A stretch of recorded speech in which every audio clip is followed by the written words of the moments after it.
So today we're talking about how to stop a counter attack.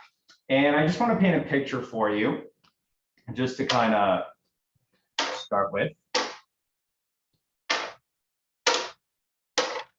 So we're playing, sorry, let me make it a little bit more clear. 2-3-1, 7v7. Now this, what I'm going to be talking about today is going to be applicable to 9v9, 5v5, 11v11. So everything, we're going to be talking about how to stop the counterattack. But first, let's talk about what a counterattack is. Well, a counterattack is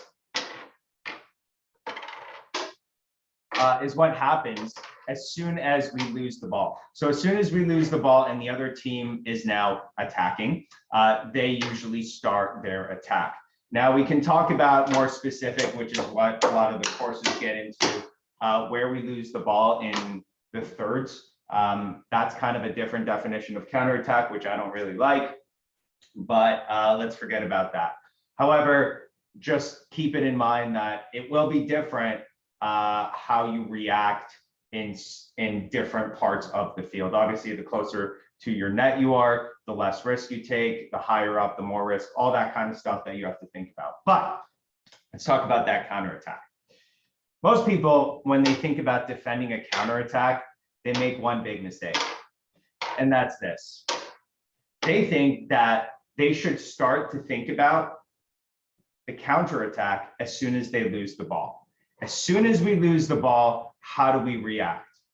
And if that is the first time that you want your team to think about a counterattack, then you've already lost the counterattack. That's really it.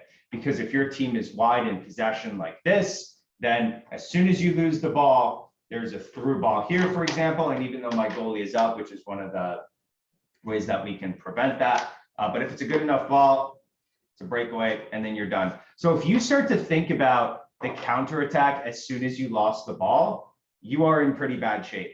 And there's no way your players can react fast enough. So we got to start thinking about the counterattack when we have the ball.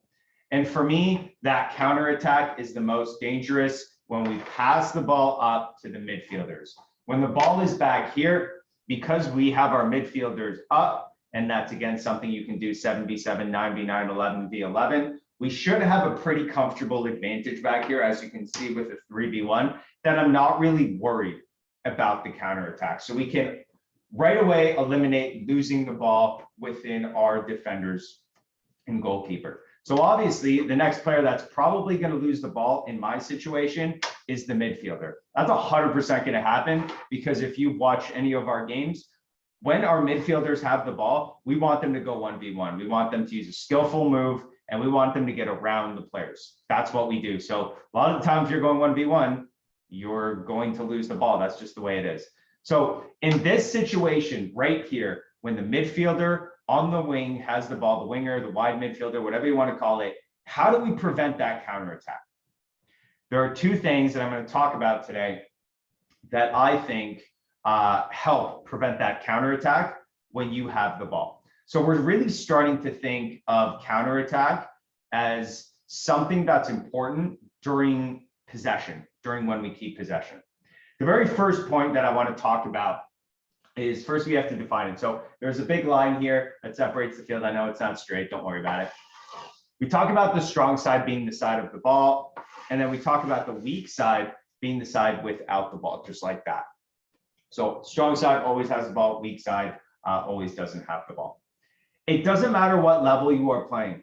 There really aren't that many times where this is going to happen or that's going to happen. So in a sense, these two players here are useless. They're not doing anything. They're just kind of staying.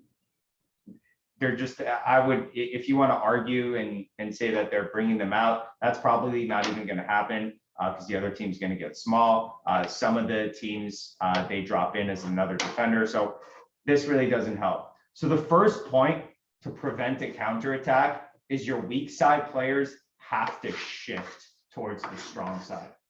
And if they do that, just like that, now what this does, it allows your midfielder, your center mid to push up, because now they don't have to worry about losing the ball here and this player getting the ball, because they're being marked. And same thing with this player. This player is now free, and we have another 2v1 situation. And this player is again on him.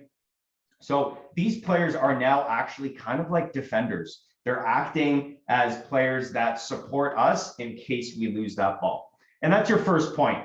Weak side pushes, shifts over. That's going to defend. But let's talk about now the other part of it. And the other part for me is this player here, the center midfielder. The center midfielder for me is one of the most important players on the field. They are usually the players that have the best understanding of what's going on. So let's say in this situation, we want to create more time and space for our defender. And the way to do that is obviously get as far away from this player, which means hugging the line. You're over here and the ball comes back. It's pretty easy for the defender to cut off the passing lane, come in and press, and then we're not in a good situation, right? This player can come in, and this is just not a good situation for us. So this player would probably go all the way to the line. But if that happens, we are, again, if we lose that ball, it's that breakaway pass that we have to prevent. So here's my rule. My rule is this: for my center defensive midfielder, whenever they see their defender hugging the line, they drop back to create a back three. Now, when this happens, if the ball comes back and we go backwards because we can't go forwards because we have a 2v1, so we go backwards because the space is on the other side. So we go back to switch. As soon as this happens, now what happens is now we can get big, and then we can either use our goalkeeper to switch it, or if this player is not in space, if this player is not covering, we can even come back, use that player as a switch. Or what I actually like even more is as soon as this happens, this player pushes up, and now we've created this space. We can switch it there or whatever. But essentially, that's the most important thing here. So as the ball comes back, can we create space so that we can switch that ball? And then we get big. We get big whenever two things happen. One thing is the ball gets to any of the spine players.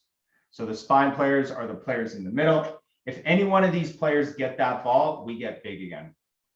Okay, so let's say this player finds that passing lane, that would be here for that. Then we get big. As soon as this happens, we get small. We go here, switch, back, shift, and then shift again. As soon as the ball goes back to the defender, again, we're going back to switch. So then we get big. We can either use our goalkeeper to switch.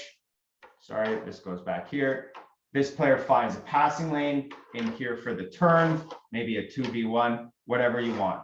But those are the two really big things that we're using during our attack to shut down the counter. And again, that first part is that shift. This is now becoming the strong side because the ball is here. That's not the weak side anymore. Ball is here. Shift comes in, player there, drop, 1, 2. And now we also have space that we can dribble. We're in a 4v1 in this situation. This player has no chance. All the players are back here. As soon as this happens, one of two things will happen: either press, which means pass, okay, or press, switch to that other side. So great cover. And most importantly, what we get with this, again, if we lose that ball, there is no trouble. 2v1. 2v1. Again, there is no possible ball. You could argue that, but I mean, here you're still covered. So that's your first line of defense, that shift. And then second is your center midfield. Okay, drop back. Your third one, I would argue, is your goalkeeper. This is just kind of an extra bonus. Your goalkeeper is back here. And let's say ball's over here, and this pass happens, you're done. But if the goalkeeper is here, there with the pressure. Okay, that ball you can get by your goalkeeper. And we see this a lot with Liverpool and Manchester City. All those long balls, the goalkeeper has it. Oops, just like that. So hopefully you enjoyed the video.